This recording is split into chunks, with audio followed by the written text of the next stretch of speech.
నమస్తే. నారా చంద్రబాబు నాయుడు గారు సుదీర్ఘ రాజకీయ చరిత్ర కలిగిన వ్యక్తి. ఉమ్మడి రాష్ట్రానికి 2 సార్లు ముఖ్యమంత్రిగా చేశారు. విడిపోయినటువంటి ఆంధ్రప్రదేశ్కి రెండవసారి ముఖ్యమంత్రిగా ప్రమాణ స్వీకారం చేసి 9 మాసాల పరిపాలనలోకి ప్రవేశించారు. ఒకసారి నారా చంద్రబాబు నాయుడు గారి రాజకీయ చరిత్ర వెనక్కి తిరిగి చూస్తే ఎప్పుడూ తాను ఇచ్చినటువంటి వాగ్దానాలను పూర్తిగా అమలు చేసినటువంటి సందర్భాలు లేవు. మేనిఫెస్టో అని చాలా పెద్ద మేనిఫెస్టోని రిలీజ్ చేయటం, ఎన్నికల తర్వాత ఆ మేనిఫెస్టోని మర్చిపోవటం, అవసరమైతే ఆ మేనిఫెస్టోని దాచేయటం అనేది నారా చంద్రబాబు నాయుడు గారికి అలవాటుగా మారిపోయింది. ఒక్క ఉదాహరణ ఇక్కడ మీకు చెప్పాలి. అదేమిటంటే 2014 రాష్ట్రం చీలిపోయే ముందు ఎన్నికలు జరిగాయి.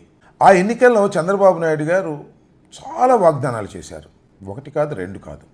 విడిపోయినటువంటి రాష్ట్రాన్ని ముందుకు తీసుకువెళ్లే బాధ్యత నాదని, హైదరాబాద్ లాంటి రాష్ట్రం కోల్పోయిన ఆర్థికంగా దెబ్బతిన్న ఈ రాష్ట్రాన్ని ముందుకు తీసుకువెళ్ళడానికి నా అనుభవాన్ని ప్రదర్శిస్తానని ఆయన పదే పదే చెప్పారు. అంతేకాదు, రైతు రుణమాఫీని నేను చేస్తానని చెప్పారు. సుమారుగా 87,612 కోట్ల రూపాయలు రుణమాఫీ ఉంటే ఆ రుణమాఫీ మొత్తాన్ని చేసి చూపిస్తాను. రైతులు బ్యాంకులకు కట్టవలసిన అవసరం లేదు డబ్బులు.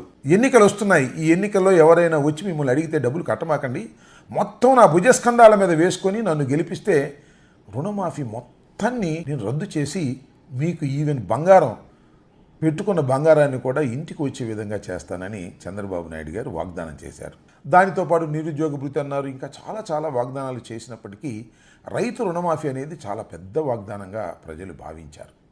జగన్మోహన్ రెడ్డి గారు కూడా రైతు రుణమాఫీ చేస్తానని అంటారేమోనని ఎదురు చూశారు. కానీ జగన్మోహన్ రెడ్డి గారు సాధ్యం కానటువంటి హామీలను ఇవ్వకూడదనే ఉద్దేశంతో దానిని మాబోటి వాళ్ళు చెప్పినా కూడా తిరస్కరించారు. చివరకు చంద్రబాబు నాయుడు గారు గెలిచారు. విడిపోయిన రాష్ట్రానికి ముఖ్యమంత్రి అయ్యారు.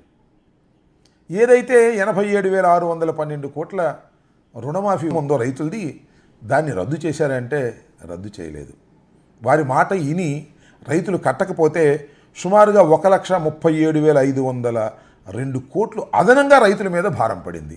ఏదో తూతూ మంత్రం చేసి రైతు రుణమాఫీని పక్కన పెట్టేశారు. ఒకనొక సందర్భంలో అడిగారు మన విలేకరులు, ఏమన్నాడో మీరు ఇప్పుడు చూడండి అక్కడ. కాబట్టి వాగ్దానాలు ఇవ్వటానికి మాత్రం అద్భుతంగా ఇస్తారు.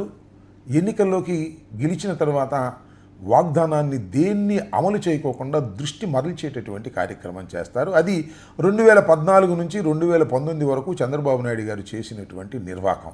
2019లో జగన్మోహన్ రెడ్డి గారు అధికారంలోకి వచ్చారు. మళ్ళీ ఇచ్చిన ప్రతి వాగ్దానాన్ని నిలబెట్టారు. మళ్ళీ 2019లో ఎన్నికల్లో వైఎస్ఆర్ కాంగ్రెస్ పార్టీ ఓడిపోయింది. కూటమి ఘన విజయం సాధించింది. ఇక్కడ నేను చర్చించాలనుకున్నది, నా అభిప్రాయాన్ని మీకు చెప్పాలనుకుంటున్నటువంటి అంశం ఏమిటంటే, ఇచ్చిన ప్రతి వాగ్దానాన్ని తొంగలో పడేసి నెరవేర్చినటువంటి నారా చంద్రబాబు నాయుడు గారికి మళ్ళీ ఎందుకు ఓట్లేశారు రాష్ట్ర ప్రజానీకం? ఇచ్చిన ప్రతి మాటని ఏదో 1 మినహా అన్నిటినీ నెరవేర్చినటువంటి జగన్మోహన్ రెడ్డి గారిని ఎందుకు తిరస్కరించారు అనేది ఇక్కడ మనం ఆలోచించవలసినటువంటి, తర్కించవలసినటువంటి అంశమని నేను భావిస్తున్నాను. నారా చంద్రబాబు నాయుడు గారు మొన్న కూడా చాలా వాగ్దానాలు చేశారు.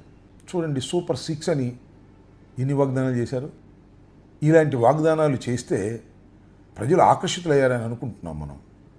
కానీ చంద్రబాబు నాయుడు గారు అనేక సందర్భాల్లో ఇచ్చిన హామీలు నెరవేర్చకపోతే ఎందుకు దీనికి ఆకర్షితులయ్యారు అనే దానికి నాకు ఒక సమాధానం దొరుకుతుంది.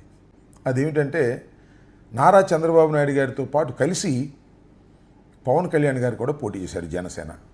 పవన్ కళ్యాణ్ గారి పరిపాలన అంతకుముందు ఎవరూ చూడలేదు. ఆయన ఇచ్చిన వాగ్దానాలు నెరవేరుస్తారో లేదో తెలియదు.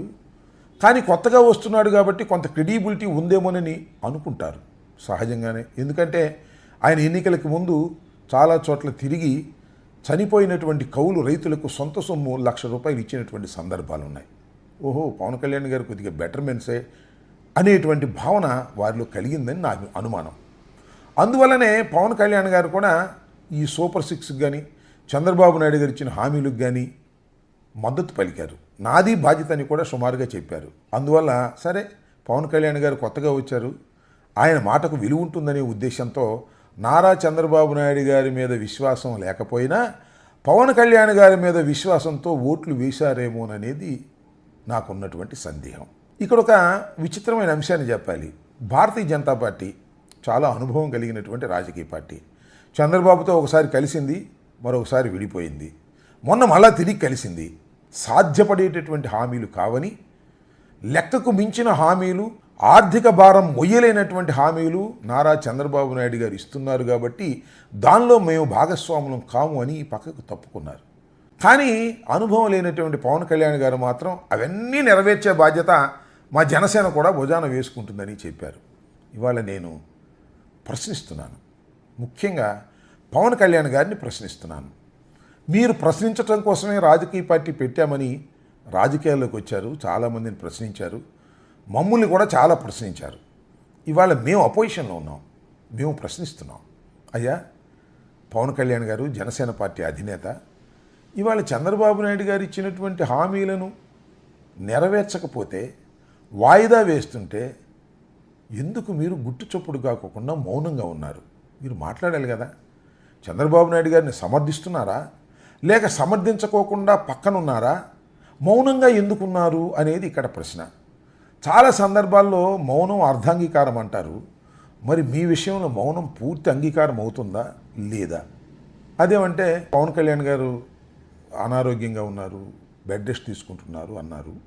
సరే, ఆయన మీద మాకు బెడ్ రెస్ట్ తీసుకున్నా ఇంకోటైనా ఆయన ఆరోగ్యం బాగుపడాలని, త్వరగా ఆయన కోలుకోవాలని మేము మనస్ఫూర్తిగా కోరుకుంటున్నాం. కానీ సమాధానం చెప్పకోకుండా ఉండటం మాత్రం సమంజసం కాదు. మొన్న ఢిల్లీ ఎన్నికల తర్వాత ఒక ప్రకటన రిలీజ్ చేశారు, భారతీయ జనతా పార్టీ ఘన విజయాన్ని మీరు మెచ్చుకుంటూ. అలాగే చంద్రబాబు నాయుడు గారు ఇచ్చినటువంటి సూపర్ సిక్స్ కానీ, చంద్రబాబు నాయుడు గారు ఇచ్చిన హామీలు కానీ పక్కన పెట్టేస్తున్నారు కదా, వాటిని చేయటం లేదు కదా. ఇసుక ఫ్రీ అన్నారు కదా, అది లేదు కదా. మందు నాణ్యమైందన్నారు కదా, అది లేదు కదా. కరెంటు ఛార్జీలు విపరీతంగా పెంచేశారు కదా. ఉన్న జాబులన్నీ కూడా తీసేస్తున్నారు కదా. వీటి మీద మీరు మౌనంగా ఉండటం అనేది సమంజసం కాదు. నేను ఇక్కడ ఎందుకు అంటున్నానంటే, మీరు గ్యారంటీ ఇచ్చినటువంటి వ్యక్తి మౌనంగా ఉంటే అది ప్రమాదం. ఎవరికి ప్రమాదం? మీకే ప్రమాదం అని మనం చేస్తున్నా.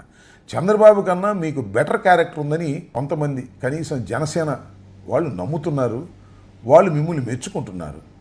జనసేనకు సంబంధించిన కార్యకర్తలను కూడా అడుగుతా ఉన్నా, చంద్రబాబు నాయుడు గారు చేస్తున్న పాపాలన్నిటికీ కూడా మీరు బాధ్యత వహిస్తారా? బాధ్యత వహించేటప్పుడు మీరు దానికి సమాధానం చెప్పకుండా తప్పుకుంటారా, లేక చంద్రబాబు వ్యతిరేకతలో మీరు కొట్టుకుపోతారా? ఆలోచించుకోవాల్సినటువంటి సమయం ఆసన్నమైందని కూడా మనవి చేస్తున్నా.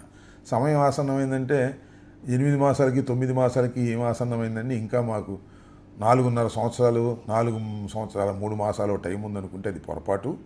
ఎప్పుడు రాజకీయాల్లో ఏం జరుగుతాయో ఎవరికి తెలియదు. కాబట్టి చంద్రబాబు నాయుడు గారికి గ్యారంటీ ఇచ్చిన పవన్ కళ్యాణ్ గారు మౌనం వీడాలి. మౌనం వీడి రాష్ట్ర ప్రజలకు, జనసేన కార్యకర్తలకు సమాధానం చెప్పాలని ఈ సందర్భంగా నేను కోరుకుంటున్నాను. ధన్యవాదాలు.